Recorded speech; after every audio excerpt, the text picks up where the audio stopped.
안녕하세요. 오늘도 저와 함께 사회조사 분석사 2급을 함께 준비하실 여러분 환영합니다. 오늘 다룰 문제는 이 네 문제인데요. 먼저 이 문제를 살펴보면 2000개 중에서 500개를 뽑는데 하나를 무작위로 뽑고 그 다음에 매 K번째를 뽑는 방식을 뭐라 하냐. 이거는 이제 여기 나와 있듯이 계통 추출법이라고 하는데 영어로는 systematic sampling이라고 하고, 한자를 살펴보면 이을, 개, 거느릴, 통 해서 뭔가 잊고 거느린다. 그래서 매 K번째가 이렇게 순차적으로 연결되는 모습을 형상화할 수 있고, 이제 이 문제의 경우에는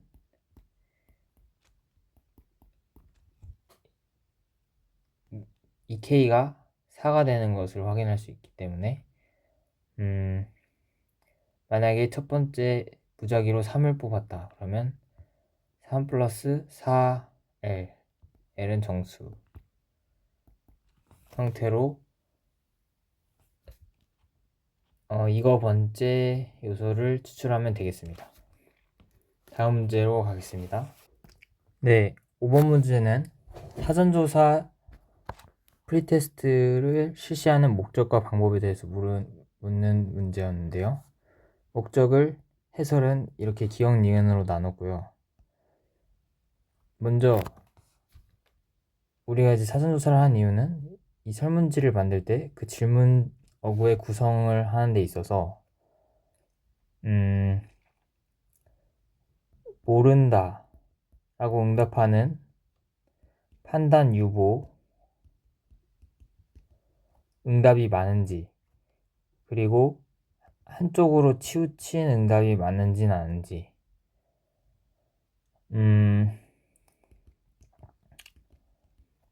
혹은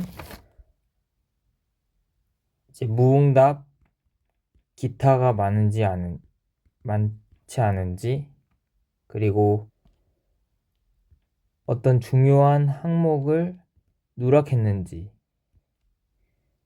그리고 순서가 응답 내용에 변화를 주는지 여부를 검토하는 과정이 있다고 보시면 되겠고, 이제 자료 수집을 해야 하는데 이거는 저는 TPO로 외웠습니다.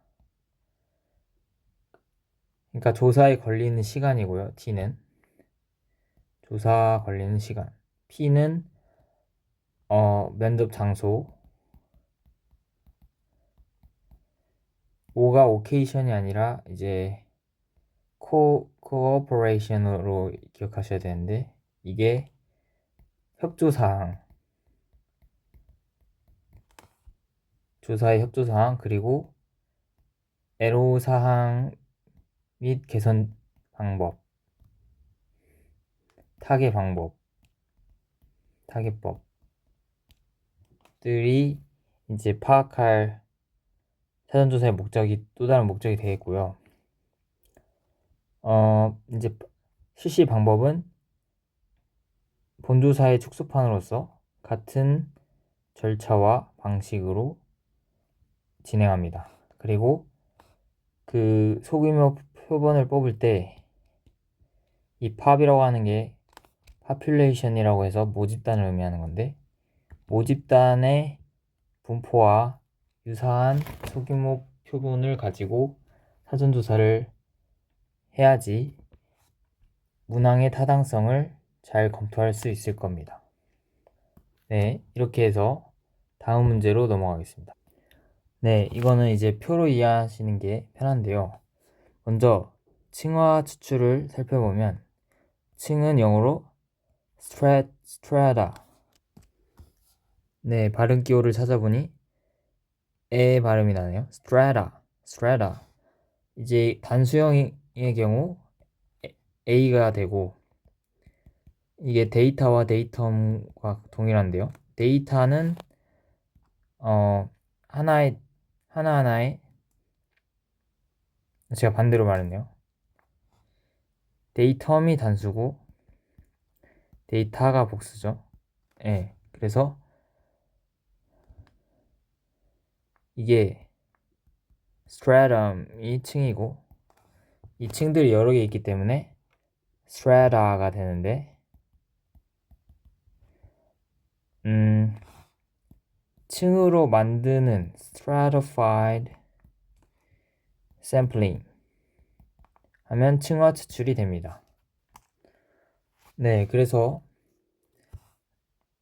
층화 추출의 모습은 저것과 같고 클러스터는 이제 모집단과 분포가 비슷한 여러 개의 클러스터들 중에 몇 개를 선택해서 이제 샘플링을 하는 방식인데요.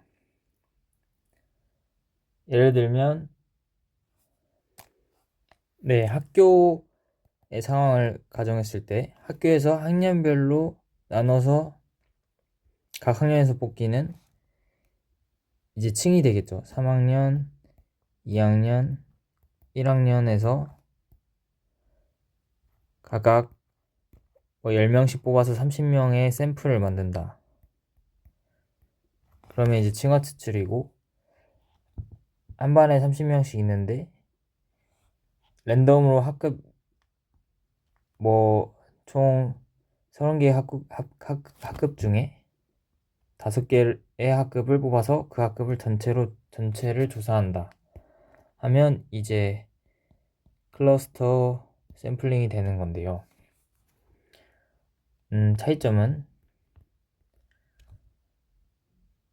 동질적인 집단으로 나눈다는 것, 짐락은 이질적이라는 것,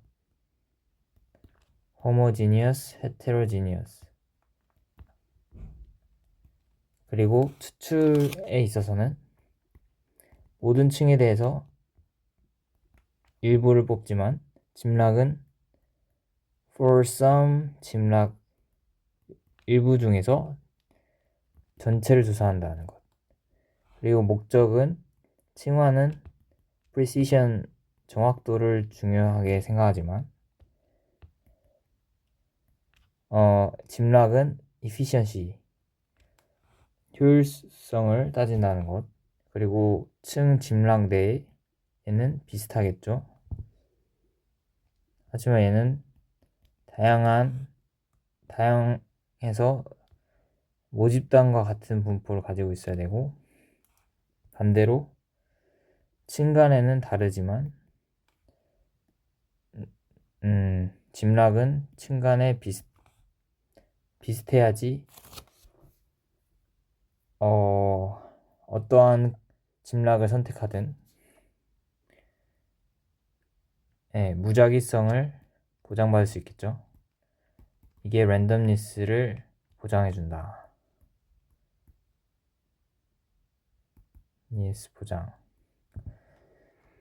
해서 다음 문제로 넘어가면 연역법은 먼저 영어로 deductive reasoning이라고 하고 일반적인 이론에서 theory에서 specific observation 어떤 관찰로 움직이는 방식이고 이론을 실험적 데이터를 가지고 테스트하는 것이고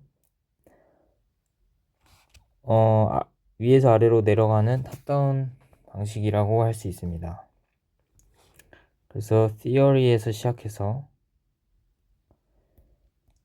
hypothesis 가설이 있고 이제 책 설명을 더하자면 조작화 과정이 있는데 예시에서 살펴보겠습니다. 그리고 이 데이터라는 부분이 H 가설을 관찰하는 그리고 검정 H 테스트 이게 이제 confirmation 혹은 rejection 부분이 되겠죠. 이제 예시를 살펴보면 사회 자본이 social capital increases community well-being. 사회 자본이 그 공동체의 well-being을 증가시킨다. 그러니까 잘 사는 정도겠죠. 이제 가설을 세우면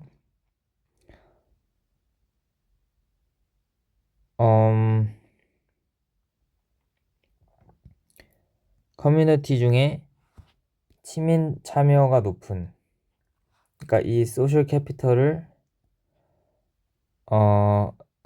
참여라는 것으로, 시민 참여율이라는 것으로 바꿨고, 네, 이론은 지금 굉장히 추상적이죠. 사회 자본과 well-being, 잘 사는 정도, 이거를 좀 더 스피시픽한 상황, 특수한 life satisfaction이라는 삶 만족도와 시민 참여율과의 상관으로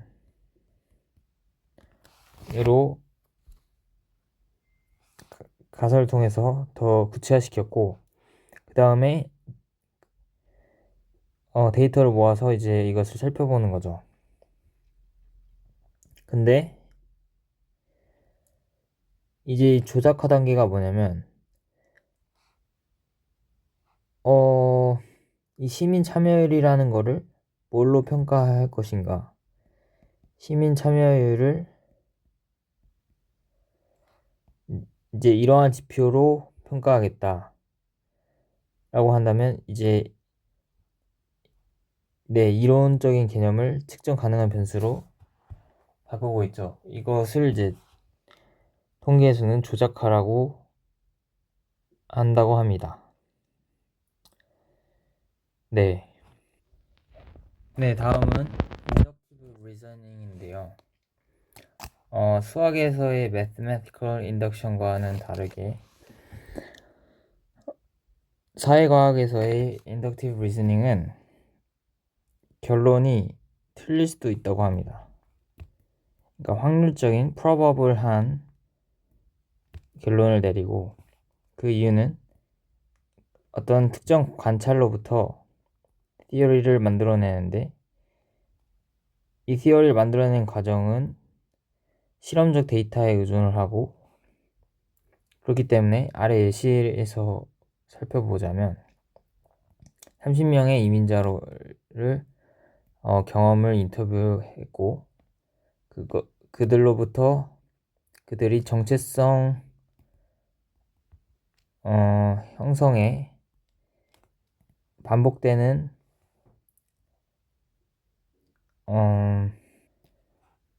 그러니까 자신이 나는 어느 나라 사람이지에 대한 고민을 많이 한다는 패턴을 발견했고, 그걸로부터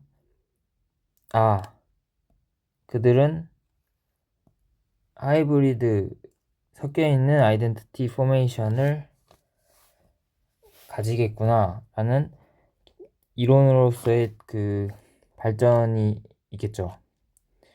그런 과정을 거치기 때문에 그 해설에서의 용어를 이제 빌리자면 먼저 토픽을 정하고 observation을 하고, 그걸로부터 위에서 패턴을 찾고 tentative 불확실한 hypothesis를 세우고, 그게 이제 실험적 일반화 experimental generalization을 하고 이제 theory를 만든다. 이게 이제 inductive reasoning이 되겠습니다. 그래서 이거는 보시다시피 정성적인 거예요. 퀄러터티브한 메소드를 사용하고, 얘는 이제 정량적인 방식을 사용한다. 그리고 그렇기 때문에 얘는 확률적인 결론이지만 얘는 이제 확정적인 결론이다. 이 vali드가 붙은 이유는 제 생각에 H0를 기각할 수도 아니죠. 기각하지 못할 수도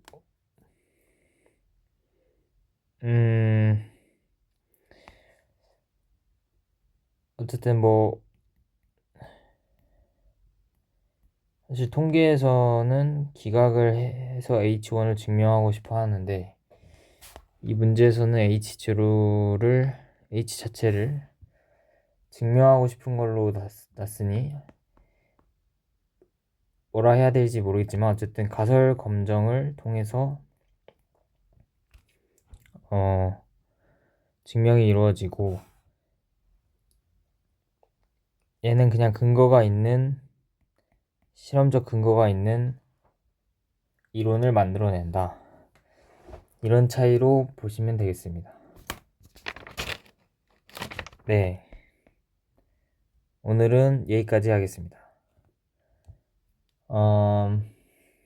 많이 부족한 강의지만 들어주셔서 감사합니다. 신구라